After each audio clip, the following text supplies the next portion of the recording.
Aleluya. Aleluya. Dígale a la persona que está a su lado, estás en el lugar correcto, estás en el tiempo correcto, estás con las personas correctas. Amada familia, cuando esos tres elementos se juntan, algo sobrenatural sucede.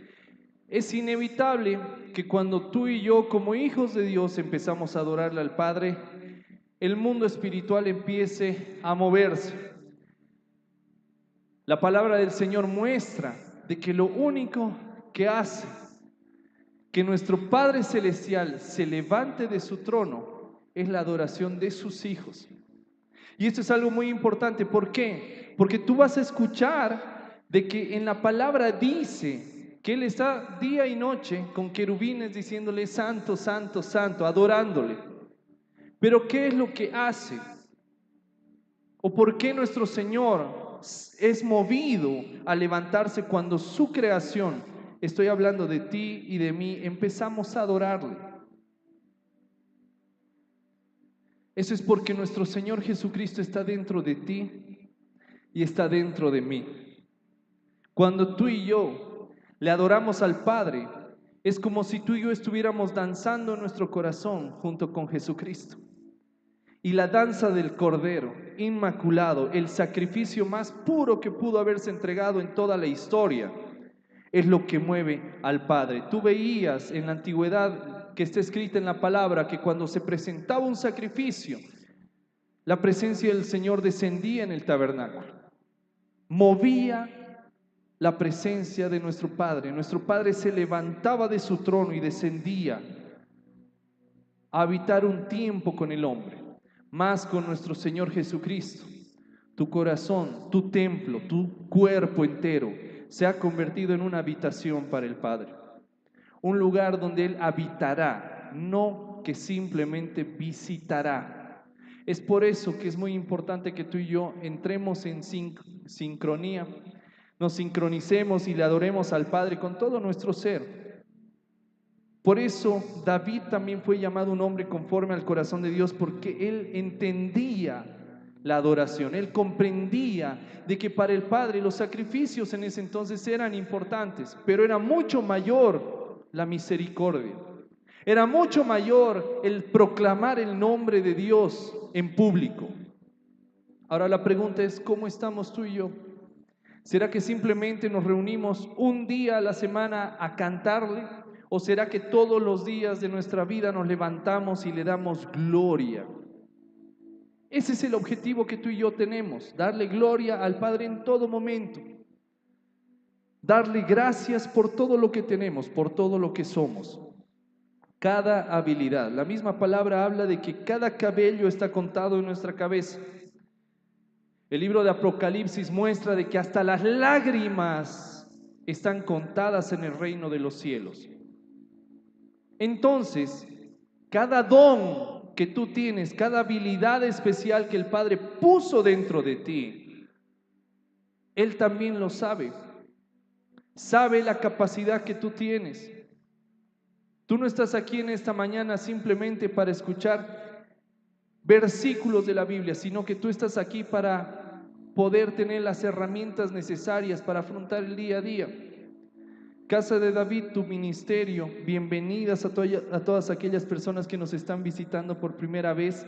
Hay personas que no pudieron venir por motivos de salud, pero nos están viendo a través de las redes sociales. Les damos la bienvenida a todas las personas que se están conectando a través del YouTube. Y en esta mañana le pedimos al Padre, Padre, te pedimos de que seas tú transformando nuestro corazón, nuestro entendimiento. Haz una metanoia en nosotros, Señor, porque queremos ser renovados en nuestro entendimiento, queremos ser llevados a nuevos niveles de comprensión de tu palabra, Señor. Permítenos, Padre, experimentar tu presencia. Permítenos, Padre, comprender los tiempos que tú pones delante de nosotros, Señor. Te pedimos, Padre, de que nos des la sabiduría para tomar las decisiones a cada puerta abierta que se ha presentado delante de nosotros en este tiempo. En el nombre poderoso de Jesús te entregamos este servicio, Señor. Amén. Shalom, shalom, amada familia. Es muy importante que tú y yo jamás olvidemos el bendecir a nuestros hermanos. Y te voy a pedir que le digas a la persona que está a tu lado, shalom, shalom. Pocas personas llegan a comprender el significado de este mensaje que mantiene todavía el pueblo judío. Shalom, shalom significa que nada te va a faltar, nada va a permanecer quebrado y todo va a tomar su lugar. Entonces es una bendición que tú y yo la deberíamos recibir con mucho gozo, mucha alegría. Cuando alguien te diga, bendito seas, cuando alguien te diga, shalom, shalom, te está declarando lo mejor de lo mejor. Y es nuestro Padre Celestial que quiere darnos lo mejor de lo mejor. Muchas veces se habla de que el cristianismo es una vida dura. En sí, la vida es de años, la lucha del bien y del mal. Pero la ventaja que tú y yo tenemos es de que aquel que es movido por nuestra adoración, por cuanto Jesucristo está dentro de nosotros, es también el mismo que pelea cada una de nuestras batallas. Es el mismo que tiene otra perspectiva de nosotros, es el mismo que nos da otro panorama de las circunstancias. Mucha gente ve crisis económica el día de hoy. Nuestro Señor nos permitió ver oportunidades por cuanto estamos sujetos a Él. No temas a los tiempos que vienen. Eso lo comprendía muy bien Salomón. Si tú ves Eclesiastés, el capítulo 3, habla de que todo, absolutamente todo, tiene su tiempo. Y aquel que sabe comprender los tiempos, no anida rencor en su corazón, no anida tempestades en su corazón. Obviamente las vive, porque es inevitable que tú y yo nos molestemos por algo en algún momento. Sino que aquel que haya pateado la cama con el dedo meñique al despertarse y me diga que no se ha enojado, lo podemos enviar ahorita al reino de los cielos. Cuando tú y yo estamos día a día en diferentes circunstancias, siempre va a haber algo que va a tratar de desequilibrarnos. ¿Por qué? Porque tú y yo tenemos un cuerpo de carne y la carne constantemente va a ser tentada por las tinieblas. Mañana, tarde y noche. El libro de Apocalipsis nos habla de que fue lanzado al lago de fuego aquel que acusaba a los hijos de Dios, pero eso es en un determinado momento que va a pasar. Por lo tanto, hoy en día, de día y de noche, estamos siendo acusados en los tribunales celestiales. Satanás está con sus secuaces acusándonos. ¿Has escuchado a tu hijito? Mira la barbaridad que ha dicho, que ya no quiere vivir y tú le has regalado la vida.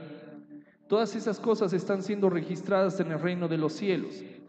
Más, nuestro Padre Celestial nos ha dado una llave muy poderosa que es el arrepentimiento, a lo que nos enseñó nuestro Señor Jesucristo.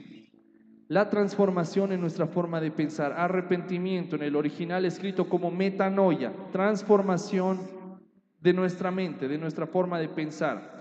Y eso es algo que tú y yo vamos a experimentar el día de hoy. Vas a cambiar tu forma de pensar respecto a los tiempos de cosecha. Repita conmigo, tiempo de cosecha. Rápidamente vamos a ir a la palabra libro de Salmos 126, versículo 5. Adelante. Salmos 126, versículo 5 hacia adelante.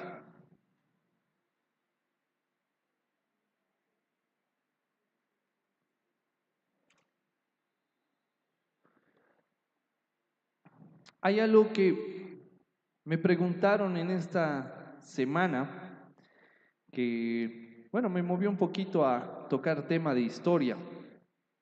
Y quizás usted ha escuchado eso en este tiempo.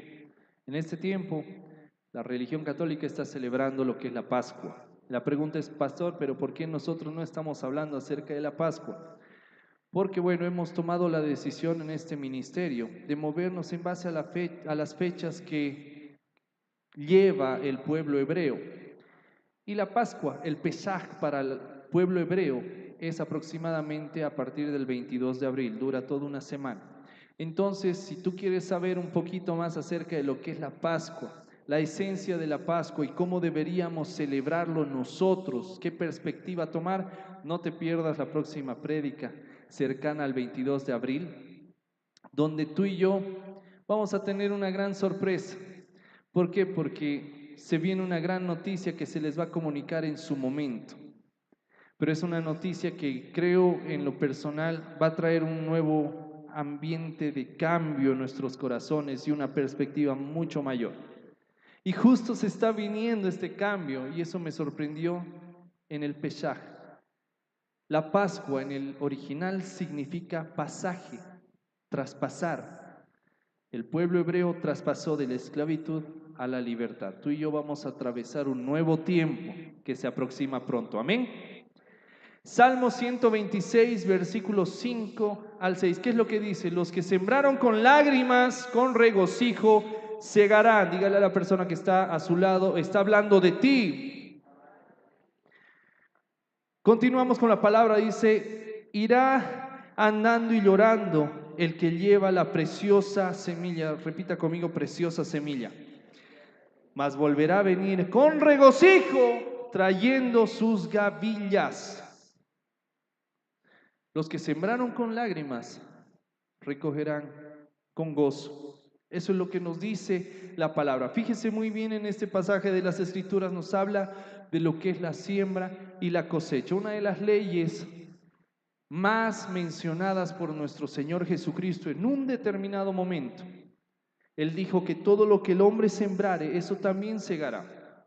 Si es que tú siembras amor, vas a cosechar amor. Si tú siembras amistad, vas a cosechar amistad. Si tú siembras papas, vas a cosechar papas. Si tú siembras económicamente en una persona, alguien sembrará económicamente en tu vida. Es inevitable la ley de la siembra y la cosecha. Tú y yo conocemos quizás algunas leyes aquí en lo natural, que todo lo que sube tiene que bajar porque hay una ley que implica la gravedad. Así también es en lo sobrenatural. Todo lo que haya sido permitido en el reino de los cielos será permitido para ti aquí en la tierra. Y es ahí donde cumple su función la ley de la siembra y la cosecha. Por eso nuestro Señor Jesucristo dijo, haced tesoros en el reino de los cielos.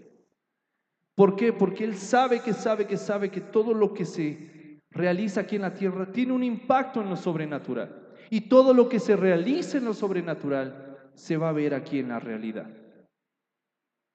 Muchas personas buscan una definición de lo que es lo sobrenatural. Y podríamos mencionar de que lo sobrenatural es lo natural, pero acelerado, en una dimensión mucho más grande de la que nos imaginamos. Se lanzó a la tierra para que aconteciese. Ahora, comprendiendo esto, la ley de la siembra y la cosecha, debemos entender y aclarar de que no podemos cosechar si no hemos sembrado. Mucha gente busca experimentar lo sobrenatural sin ni siquiera haber sembrado en lo sobrenatural. ¿A qué nos referimos? No esperes experimentar la presencia del Señor en tu vida si es que primero no has entrado en intimidad con Él. Pero pastor, ¿cómo se le apareció Dios a Moisés en el desierto y en una zarza? Tú tienes que prestar mucha atención a ese pasaje. Cuando el Señor llamó a Moisés, como puede llamarte a ti, puede llamarme a mí, hubo un proceso muy interesante antes de que Dios hablase con Moisés.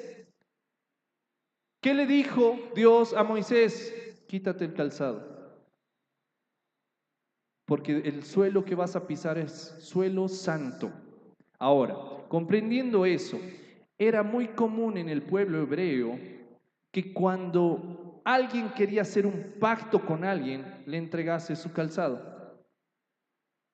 Moisés había aceptado al momento de escuchar la voz del Señor y decirle, ven, acércate, quítate el calzado. Él estaba entendiendo de que iba a tener un encuentro y él estaba disponiendo de sí para poder recibir aquello que el Señor estaba dispuesto a darle. ¿Tiene sentido para ti? ¿Se está comprendiendo? No puedes cosechar si primero tú no siembras. Es imposible. Pero pastor, yo no he sembrado y el Señor ha llegado a mi vida con presencia y todo. Yo tengo una respuesta para eso. David sembró, pero el que cosechó fue Salomón. Alguien en tus antepasados clamó porque tú abrieses tus oídos a la palabra de Dios. Alguien. Si tú haces un recorrido por tu árbol genealógico, yo te aseguro que encontrarás a alguien. Yo escuché este mensaje en un determinado momento por otro hombre de Dios que decía, alguien sacrificó para que tú cosechases. Alguien. Y me puse a revisar mi árbol genealógico y grande fue mi sorpresa toparme con que no hubo uno, sino varios creyentes del Señor. Varios. Claro que los más cercanos no, en ese momento. Pero muchas veces que se menciona el Dios de Abraham, Isaac y Jacob. Bueno, Jacob recibió una revelación por un sacrificio que había hecho su abuelo 2 generaciones atrás, aproximadamente casi 80 años antes en un lugar. Dice la palabra que Jacob fue al monte Peniel sin saber que era el monte Peniel, no tenía nombre, él estaba en un monte y reposó su cabeza. ¿Y qué sucede? Cuando reposa su cabeza, se abren sus ojos espirituales y él empieza a ver como un torbellino de ángeles que subían y descendían, dice la palabra. Es muy interesante la palabra porque te habla de que los ángeles primero subían y luego descendían. La pregunta es, ¿qué hacían ángeles aquí en la tierra? Si los ángeles son del reino de los cielos, ¿por qué dice que primero subían y luego descendían? ¿En qué momento habían descendido como para que primero diga que primero subían y luego descendían? Si tú ves pasajes atrás en el libro de Génesis, te vas a topar que en ese mismo monte fue donde Abraham hizo un pacto con Dios y le presentó un sacrificio. Una de las rocas quizás donde Jacob reposó su cabeza tenía que ver con el altar que había levantado su abuelo en un determinado momento. ¿Y esto qué nos muestra? La adoración que tú estás haciendo el día de hoy está abriendo puertas que van más allá de tu generación.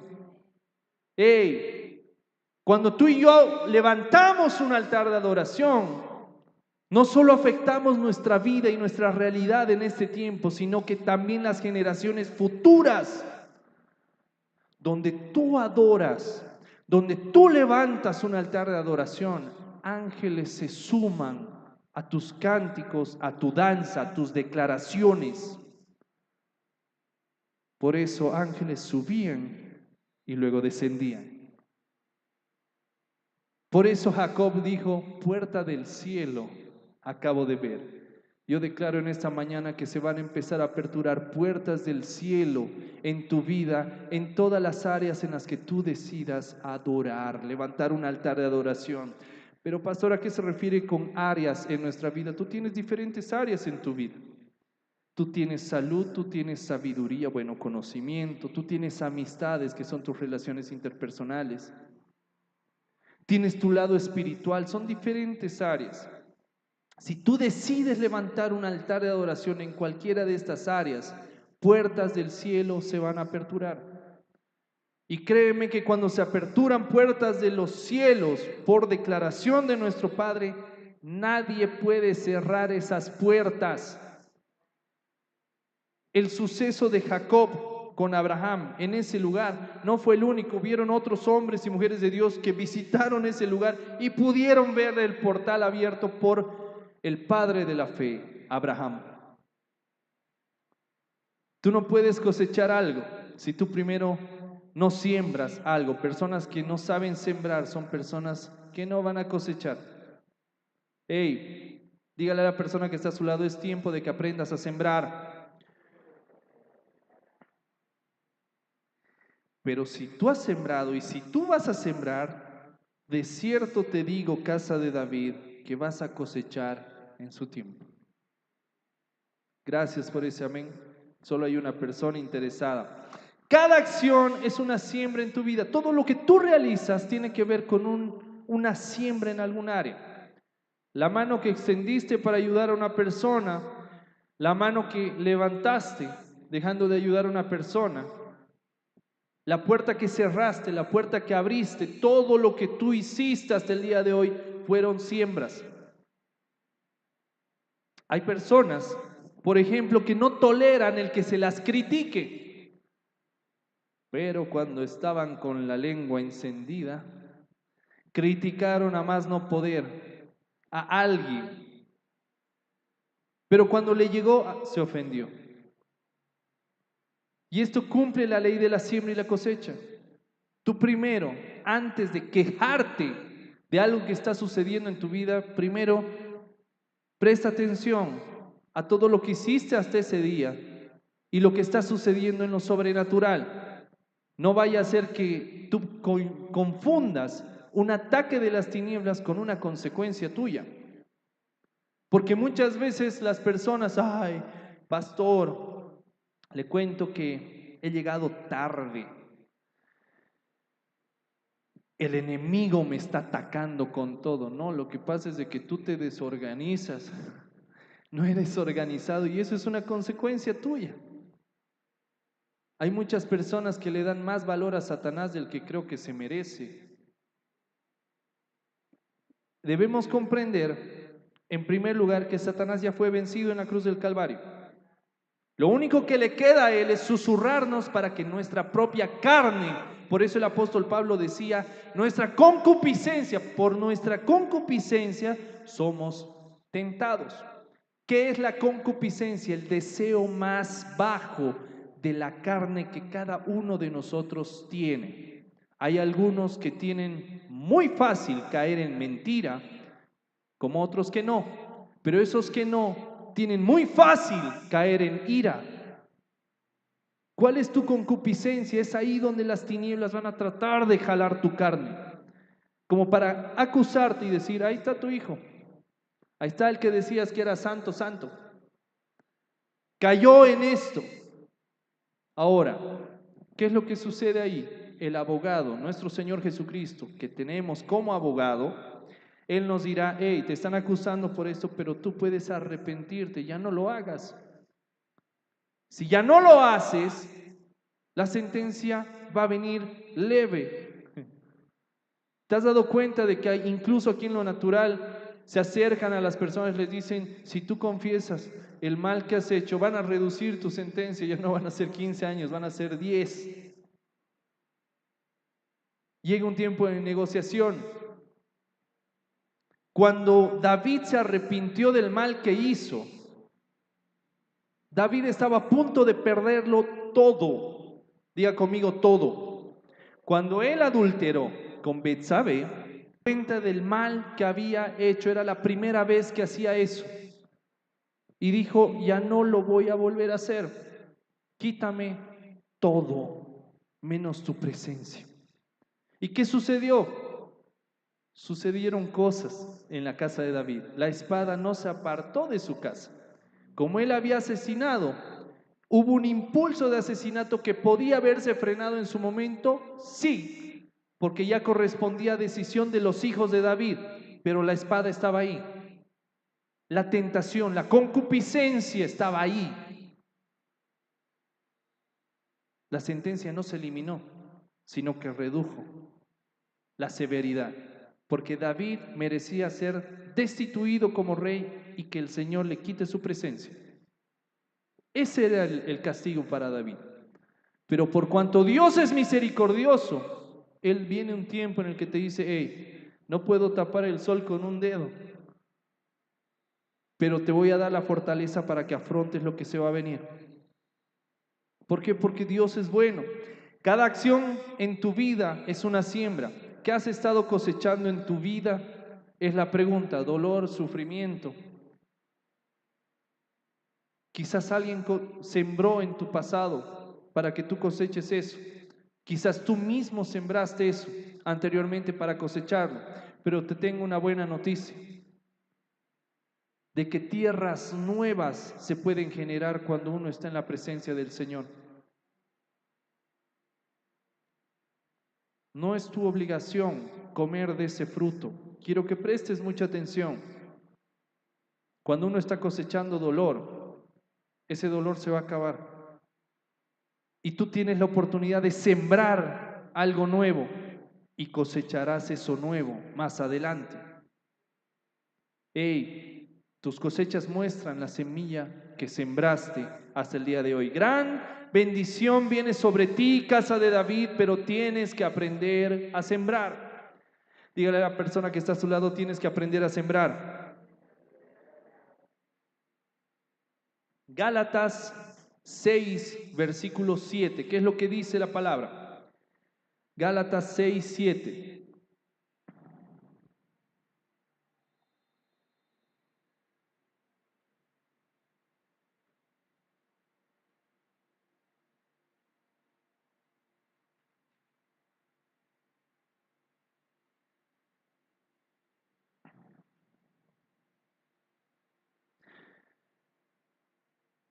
La palabra del Señor dice: no os engañéis, Dios no puede ser burlado, es el apóstol Pablo hablando. Pues todo lo que el hombre sembrare, eso también segará. Preste mucha atención como dice el apóstol Pablo el mensaje. No se engañen, Dios no puede ser burlado.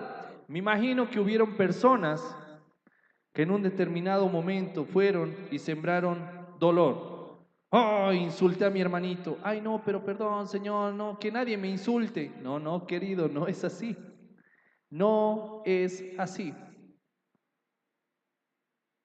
Lo que tú sembraste, eso mismo vas a cosechar. El apóstol Pablo lo define de una forma muy fuerte. Todo lo que el hombre sembrare, eso también segará. Dios no puede ser burlado. Dios no puede ser burlado. Dígale a la persona que está a su lado, Dios no puede ser burlado.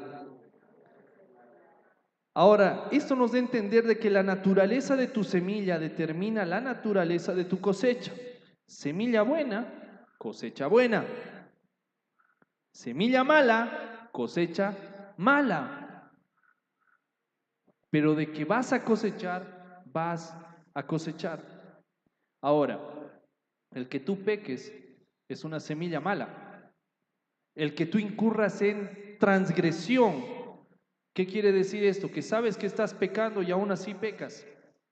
Eres rebelde, transgredes la ley. Eso también es una semilla mala.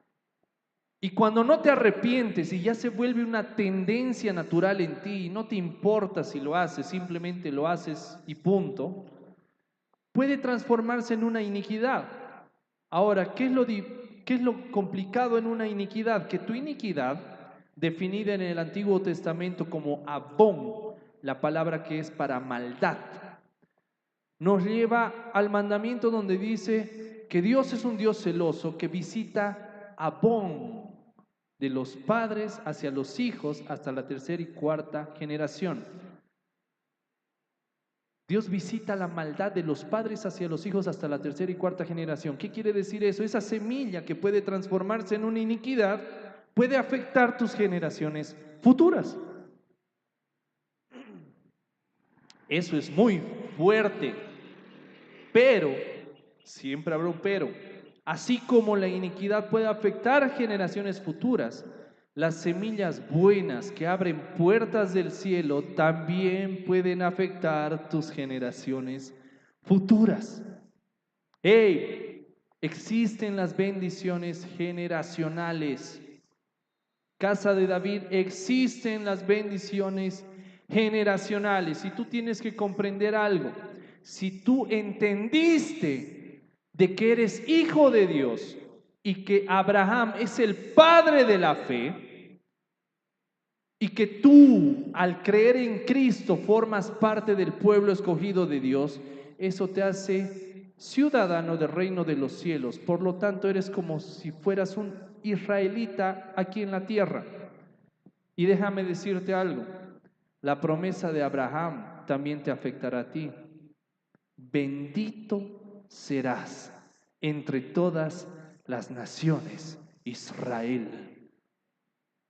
¡Hey! Tú y yo formamos parte de esa bendición. ¿Qué quiere decir? Dichosas las personas que están alrededor tuyo, porque serás bendición para esas personas. Que no te sorprenda que las personas presten su oído a escuchar cómo hablas o qué consejo tienes para dar. Bendito serás entre todas las naciones, Israel. Estás formando parte de esa bendición. ¿Tiene sentido para ti? ¿Tiene sentido para ti? Tú no puedes sembrar en cualquier lugar, ya lo comprendimos. Pecado, iniquidad, transgresión, no puede formar parte de nuestra vida. No debemos sembrar ahí. Tú y yo debemos sembrar en aquello que el Señor nos ha mandado a hacer aquí en la tierra. Porque muchas personas pueden decir, sí, yo quiero sembrar en el reino de los cielos, pero la pregunta es, ¿qué parte del reino de los cielos te toca a ti? ¿Cuál fue el área a la cual tú fuiste enviado? No le entiendo, pastor, no llego a comprender. La sociedad, querido, querida, forma parte de diferentes esferas que la mueven.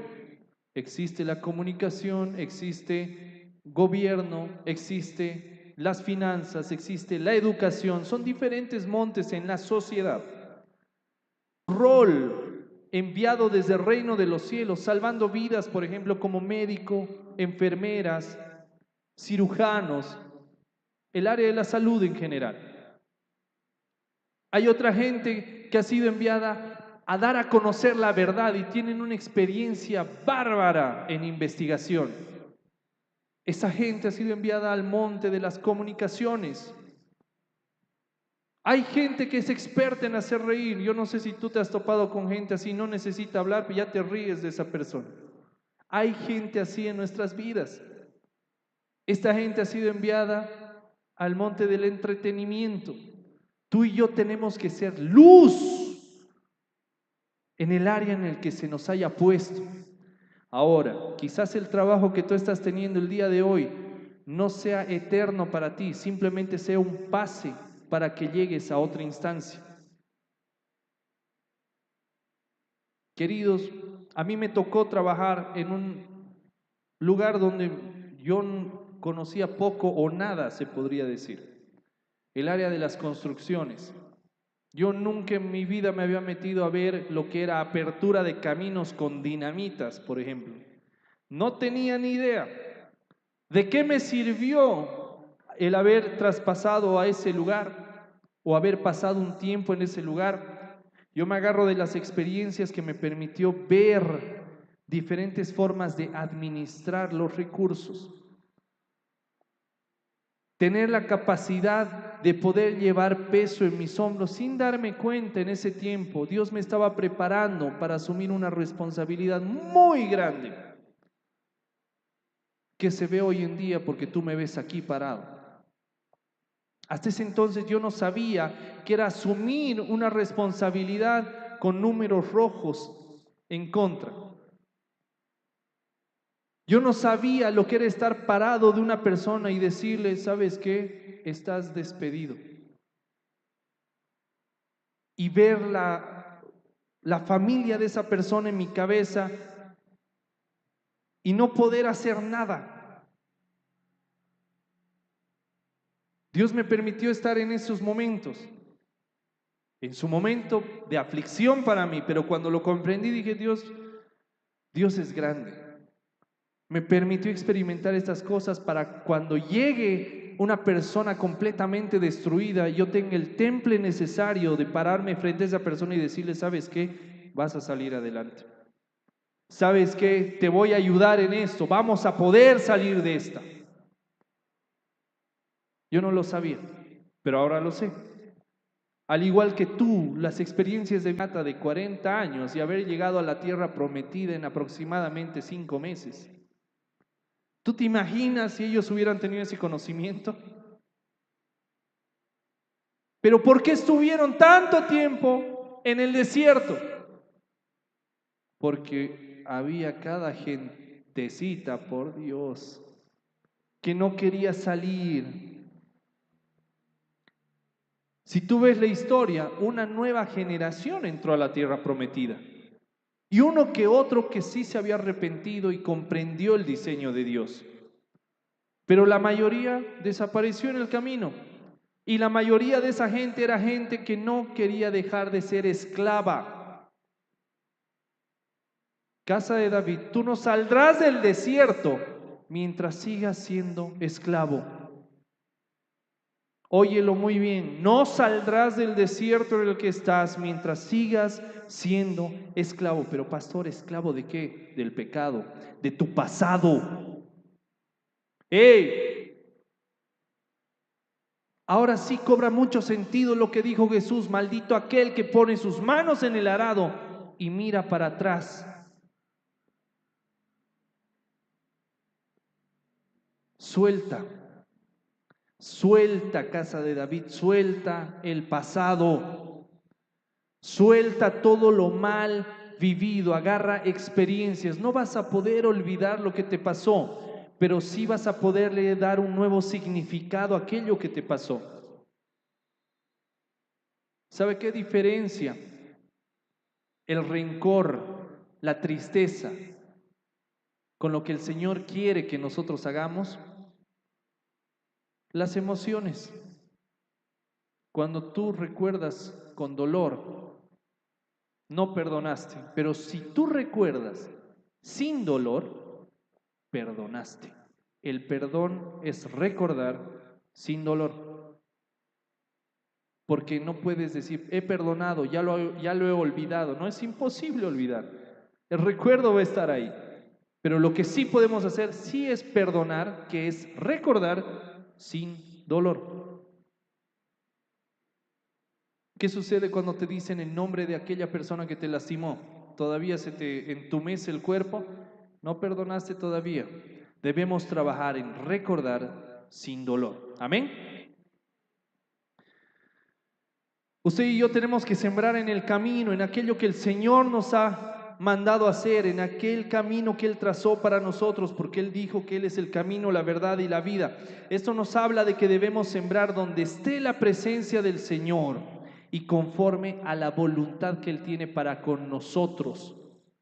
Cuando nuestro Señor Jesucristo dijo que Él había venido a que se cumpla la voluntad del Padre, esa palabra voluntad en el original está escrita como tselema, que quiere decir sueño, quiere decir anhelo. La pregunta es, ¿qué anhelo el Señor tiene contigo?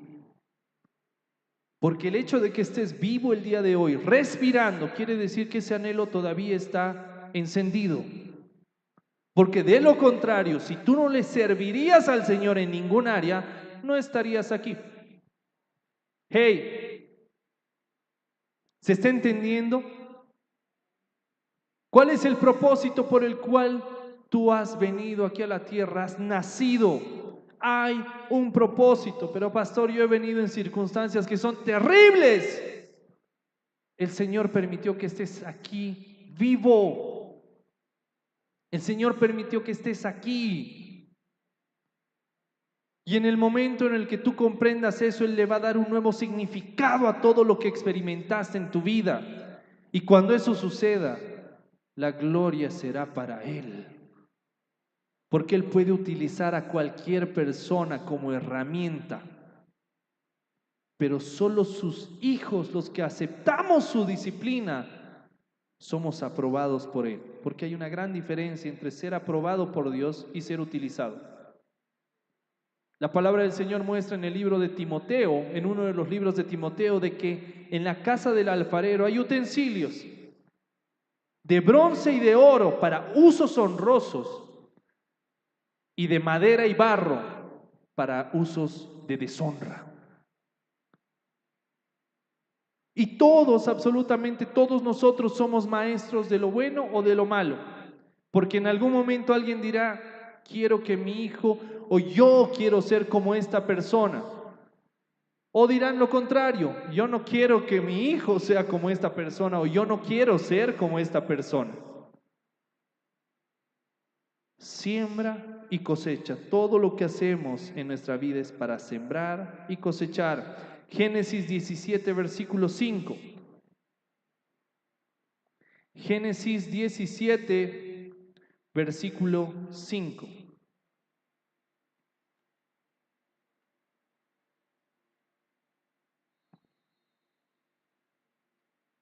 ¿Qué es lo que dice la palabra? Y no se llamará más tu nombre Abraham, sino que será tu nombre Abraham, porque te he puesto por padre de muchedumbre de gentes. Ahora, esto es una promesa que Dios le dio a Abraham. Entonces, si Dios te da una promesa, es porque ya puso en ti la capacidad de sembrar en base a esa promesa. No sé si me estás entendiendo. Si Dios te prometió algo, es porque Él puso toda capacidad en ti para que cumplas esa misión. Pero ¿qué es lo que nos limita a cumplir el propósito que Dios tiene para nosotros? El miedo.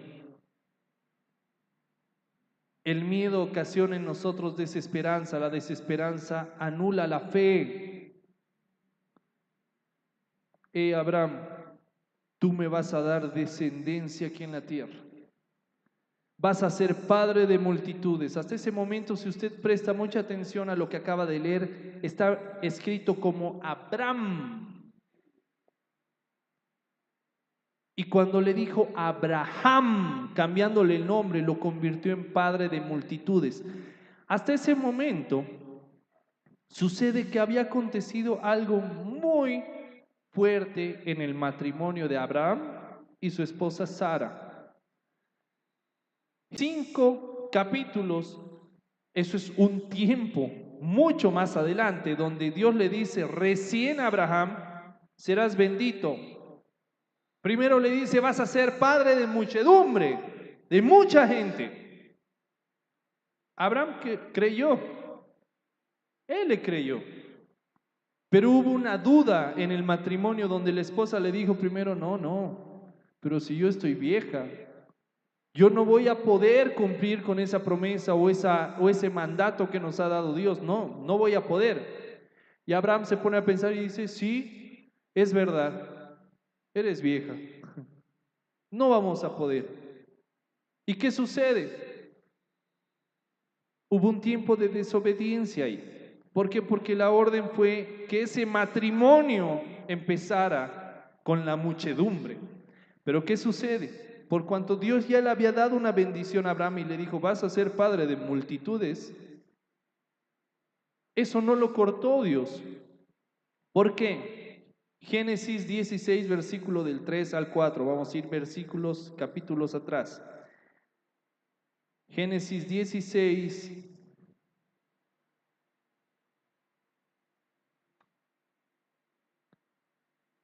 del 3 al 4.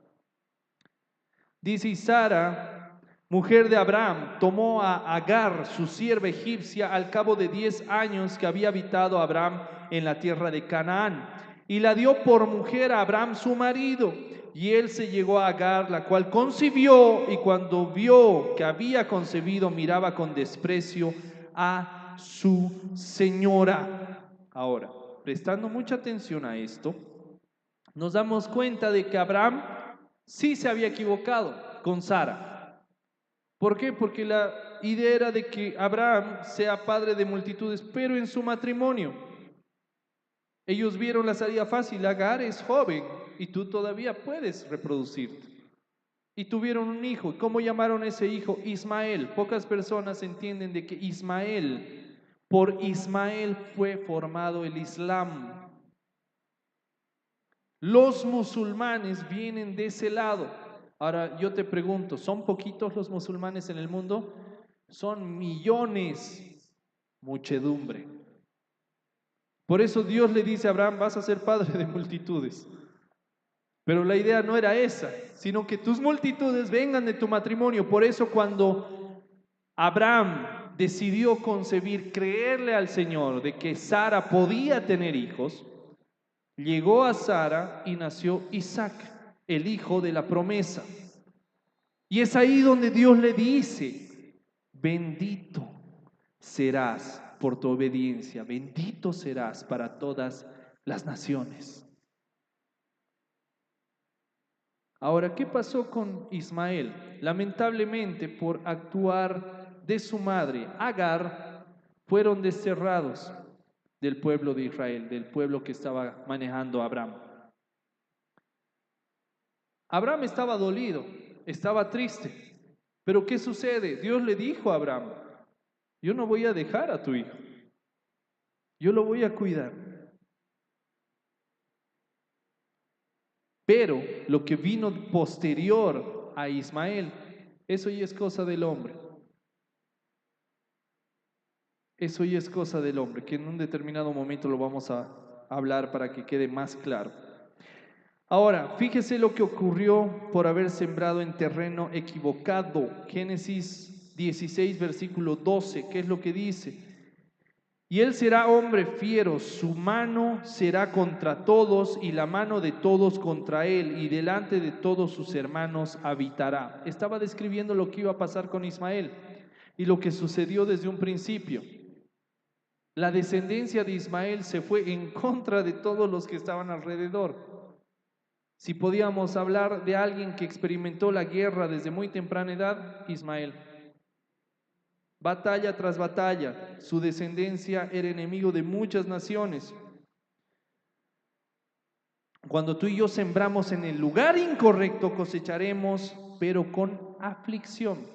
Dígale a la persona que está a su lado: si siembras en el lugar equivocado, vas a cosechar con aflicción.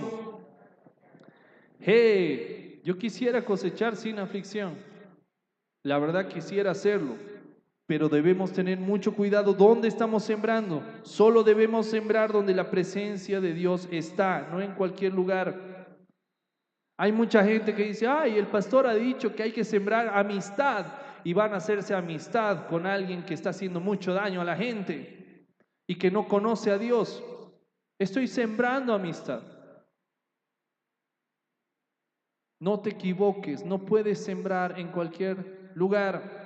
Porque si siembras en el lugar incorrecto, cosecharás con aflicción. Se cumple lo que Dios había puesto en Abraham. Su semilla llevaría mucho fruto, solo que en este caso el fruto era de aflicción, Ismael. No solo debemos sembrar en el terreno correcto, sino que debemos regar la semilla sembrada. Preste mucha atención. No solo consiste en sembrar, sino también en regar esa semilla. Ahora la pregunta es: ¿cómo tú y yo llegamos a regar esa semilla? Primera de Corintios 3 del 5 al 8. Primera de Corintios 3 del 5 al 8. ¿Qué es lo que dice la palabra?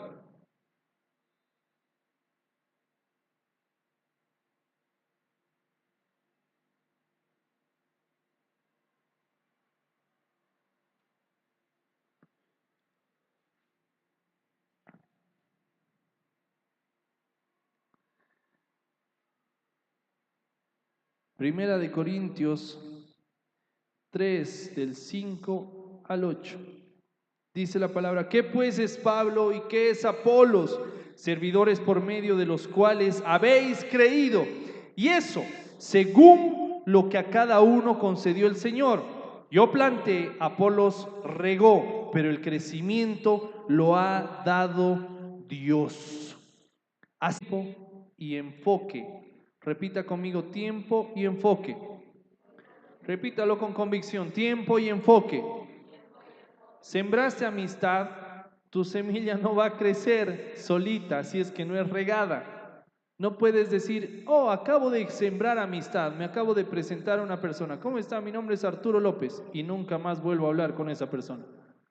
No puedo pretender volver de aquí unos 30 años y decirle: amigo, si no hubo un regar, no se regó esa semilla.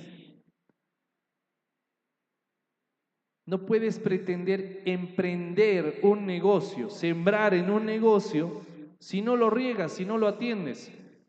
No vas a poder cosechar. ¿Por qué? Porque esa planta o esa semilla No va a crecer nunca.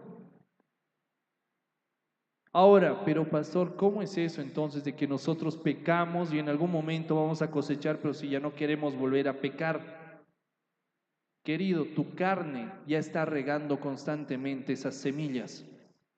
Por cuanto estamos aquí en la tierra, nuestra carne es movida también por las tinieblas cuando la dejamos. Y si tú conoces un poco de plantas, no es necesario regar ciertas plantas todos los días. Basta que tú la riegues una vez y va a seguir creciendo. ¿Te acuerdas? Y otra vez y va a seguir creciendo. Te invito a que averigües un poco más acerca de las plantas, vas a llegar a comprender lo que te estoy diciendo. El fruto del reino de los cielos, si tú agarras una viña, por ejemplo, si tú no le das el mantenimiento correcto, el enfoque correcto, el cuidado correcto, no vas a poder cosechar.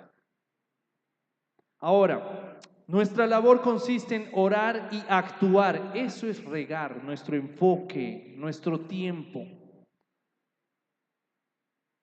¿Te preocupa tu familia? ¿Cuánto tiempo oras por tu familia? ¿Cuánto tiempo le das a tu familia para las cosas buenas? Porque no consiste en, sí, pastor, yo paso tiempo en mi familia. Todas estas fiestas es tomada y media. Y ahí estoy, sin tomar, pero ahí estoy. Estoy regando, ¿no, querido? Eso no es regar. Regar sería que estés ahí y les hablaras. Oigan, esto no es bueno. ¿Qué bueno te trae? Es que me siento feliz, me siento gozoso. Ya, pero cuando acaba todo, ¿cómo te sientes? Triste, vacío. ¿Quieres esa vida? ¿Por qué no experimentas lo que yo estoy experimentando? Un gozo eterno que no necesito de estos momentos de furor. Simplemente me basta con recordar a mi Señor y soy feliz. Mi cuerpo empieza a generar dopamina, simplemente con recordar lo bueno que Él ha sido conmigo, punto. ¿Tú no quieres eso? Eso, amados, es regar. La palabra del Señor nos muestra que debemos hablar el Evangelio, debemos dar las buenas nuevas, pero si no nos hacen caso en esa ciudad, sacudir el polvo de nuestros pies e irnos. Si tú estás todavía predicando a esa misma persona y ya van años y nada de nada, no pierdas tu tiempo, enfoca tu tiempo en otra persona. ¿Eso quiere decir que tengo que dejar de hablar con esta persona? No. Puedes seguir hablando, pero que no ocupe el lugar especial que ocupaba aquí en tu corazón. Déjala de lado. Eso va incluso hasta con las familias. Hay familia que nos daña, pero a fin de cuentas es familia. Llevan nuestra sangre, pero depende de cada uno de nosotros si ocupa un primer lugar en nuestro corazón. A mí me tocó aprender eso. Noticias de una persona que amaba mucho y que me afectaban por cuanto estaba mal, pero después cuando entendí esto, empezaron a llegar noticias tras noticias y la verdad ya no me mueve. Y eso me hizo bien. ¿Hablas con esa persona? Me preguntarán. Sí. ¿Pide consejo? Hablo. Pero ya no estoy metido con mi tiempo, mi enfoque en esa persona que no entendió. Queridos, nosotros decidimos dónde poner nuestro enfoque, nuestro tiempo para regar. Nuestra labor, te lo repito, consiste en orar y actuar. Eso es regar. Nunca nos olvidemos que la fe sin obras está muerta. Eso es lo que dice la palabra. Por eso regar la semilla. ¿Tienes fe de que esa semilla, lo que estás sembrando, va a darte frutos? Riega. Dale tu tiempo. Eso es actuar. La fe va a tener obras. Porque la fe sin obras está muerta. Y si la fe está muerta, si una persona no tiene fe, es imposible agradarle a Dios. Eso es algo que no entendemos quizás a la primera. Sin fe es imposible, eso es lo que dice la palabra. Imposible. Nah, yo creo que le caigo poquito a Dios. No, si no tienes fe, imposible. Pero si todo el mundo me ama, menos Dios, no le agradas, te ama y va a buscar que te arrepientas en su momento. Pero de agradarle, no, querido, porque la palabra es muy clara. Sin fe es imposible agradarle a Dios. Y cuando no le agradas a Dios, no hay un favor. Cuando tú le agradas a Dios, el favor de Dios está por doquier. Es increíble cuando tú te encuentras con una persona que es agradable a Dios. Porque tú te pones a ver realmente todo lo bueno le pasa. Ni lo busca y algo sucede y ya está. Tiene el anhelo, ay, quisiera viajar, y aparece un familiar que no ve hace años y dice, he pensado en ti, ¿no quieres venir a visitarme? Te lo pago los pasajes, listo. Eso es agradarle a Dios. No te quedes simplemente con que Dios te utilice, porque Él utiliza instrumentos de honra y de deshonra, sino agrádale. ¿Y cómo le agradas? Con fe. Dígale a la persona que está a su lado, con fe le agradas a Dios. Amada familia, ¿por qué? Porque las tinieblas no quieren que coseches. No les conviene que coseches. Porque en el momento en el que tú empiezas a cosechar aquí en la tierra, es una evidencia de que Dios existe.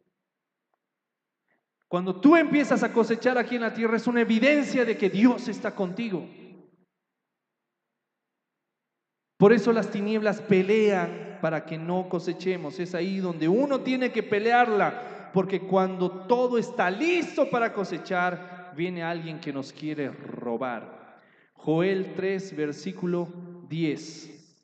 Joel 3, versículo 10 dice: forjad espadas de vuestros asadones, lanzas de vuestras hoces, diga el débil, fuerte soy. Si tú prestas mucha atención a lo que se está viendo, aquí son instrumentos de agricultura, de siembra y de cosecha. Hoces y asadones, siembra y cosecha. ¿Qué es lo que te está diciendo el Señor en esta mañana? De que tienes que prepararte para la guerra. Lo mismo que tú utilizas para sembrar te va a servir para guerrear. ¿Por qué? Porque la fe es una misma. Por eso la palabra del Señor dice en Santiago, una fe, un Dios y un mediador. No hay más. Una fe, un Dios y un mediador. La misma fe que tú tienes para sembrar es la misma fe que vas a necesitar para la pelea. La palabra nos habla de instrumentos de labranza que se tienen que convertir en instrumentos de guerra. Querido, querida, ¿cómo transformamos algo que estamos sembrando en un instrumento de guerra? Tú puedes sembrar bondad en una persona, pero también puedes sembrar disciplina en una persona. Hey, hermanita, hermanito, ¿me prestas? La primera, te presto, no hay ningún problema. Pero si notas que esa persona está viendo el camino fácil de prestarse nada más para caminar, querido, tú no estás siendo un instrumento de bendición. Ahí comienza la guerra. Las tinieblas te dirán, ay, pero dale, ¿no que eres buen samaritano? ¿No que eres un buen hermano? ¿No que Dios ama? Sí, pero Dios también nos da la oportunidad para disciplinar. ¿Qué pasa si tú, cuando viene esa persona y te dice, hermanito, por favor, esta vez sálveme? No. ¿Así son los cristianos? Sí. Pero ¿por qué no me quieres prestar? Si antes me prestabas, porque me he dado cuenta que te has mal acostumbrado. Y si te sigo dando el pez, nunca vas a aprender a pescar. Hey, yo te aseguro que ese mensaje calará en lo más profundo de esa persona y comprenderá. Y tú estarás libre de culpa porque estás haciendo lo correcto. Tu instrumento de labranza lo convertiste en arma de guerra. porque no estás batallando contra la persona, estás batallando contra la carne, contra las tinieblas, porque nuestra lucha no es contra sangre ni carne, sino contra los principados que están en los lugares celestes, potestades del mal. Pero pastor, usted acaba de decir que estaba peleando contra la carne. No me refiero a físicamente, sino contra el lado carnal del hombre. Negarle a la carne que siga creciendo. Nunca olvides de que dentro de ti hay dos lobos, el espíritu y la carne. ¿Cuál va a ganar? El que más alimentes. Si tú puedes ayudar a otras personas a que gane el lobo del espíritu, bienvenido. Eso es llevar la carga del otro contigo. La palabra nos habla de estos instrumentos que se deben convertir en instrumentos de guerra. Antes de la cosecha, amada familia, hay batalla. Dígale a la persona que está a su lado, antes de la cosecha hay batalla. Ahora, entendiendo esto, vamos a leer un pasaje que muestra gráficamente lo que acabamos de comprender hasta ahora y con esto vamos a terminar. Segunda de Samuel 23, 11 hacia adelante. Segunda de Samuel 23, del 11 hacia adelante.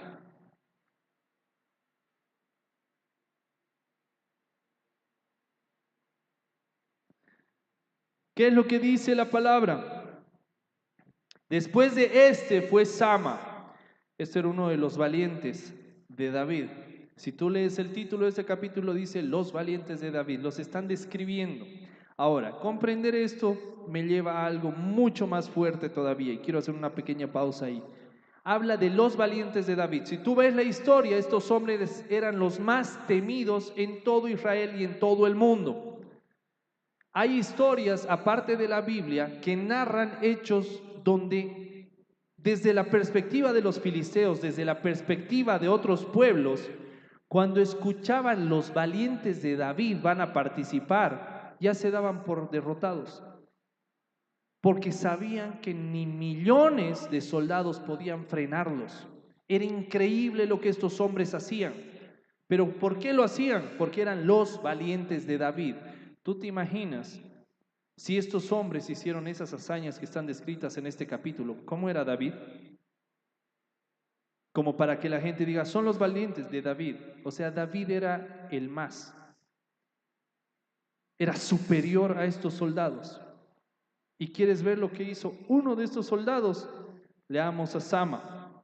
Después de este fue Sama, hijo de Age, Ararita. Los filisteos se habían reunido en Leí, donde había un pequeño terreno lleno de lentejas. Preste mucha atención. Y el pueblo había huido delante de los filisteos. Él entonces se paró en medio de aquel terreno y lo defendió y mató a los filisteos, y el Señor dio una gran victoria. Un hombre enfrentándose a cientos. Uno. Si tú lees versículos más adelante, te muestra si este hombre era así, fuerte, un guerrero nato. Pero aquí no nos vamos a enfocar simplemente en la pelea, sino en el contexto de la pelea. Cuando estás a punto de cosechar, siempre habrá alguien que quiera robar tu cosecha. Si tú ves un poco de la historia, los filisteos estaban hambrientos, vieron lenteja y se iban a tragar todo lo que había. Pero Sama entendía lo difícil que había sido sembrar, lo difícil que había sido regar. Él no iba a rendirse tan fácilmente. Ahora la pregunta es, que las tinieblas están cerca de ti y quieren robarte aquello que has estado regando. ¿Estás dispuesto a bajar tus brazos? ¿Estás dispuesto a rendirte? Porque aquí tú te das cuenta, Sama estaba dispuesto a todo por defenderlo. ¿Tú estás dispuesto a todo por defender aquello que el Señor te ha permitido sembrar? Si la respuesta es sí, el Señor te dará la gran victoria. Porque aquí dice la palabra, no que Sama tuvo una gran victoria, sino que el Señor le dio una gran victoria, porque él estaba peleando con Sama. Él estaba parado como poderoso gigante, como lo dice la palabra, la promesa que Él tiene para con nosotros. Mía es la batalla, dice el Señor. David comprendía a cabalidad eso. Él veía al poderoso gigante detrás de él. Por eso él mismo decía: ejércitos acamparon en contra de mí. Mis enemigos se burlan de mí. Echan a la suerte mis carnes. Mas yo estoy confiado contigo, porque tú me levantaste, mi Señor. Eso es adorarle al Padre, eso es regar la semilla, eso es sembrar en el lugar correcto. Si tú comprendiste el mensaje de esta mañana, te voy a pedir de que te manifiestes con un amén. Aleluya, póngase de pie en esta mañana.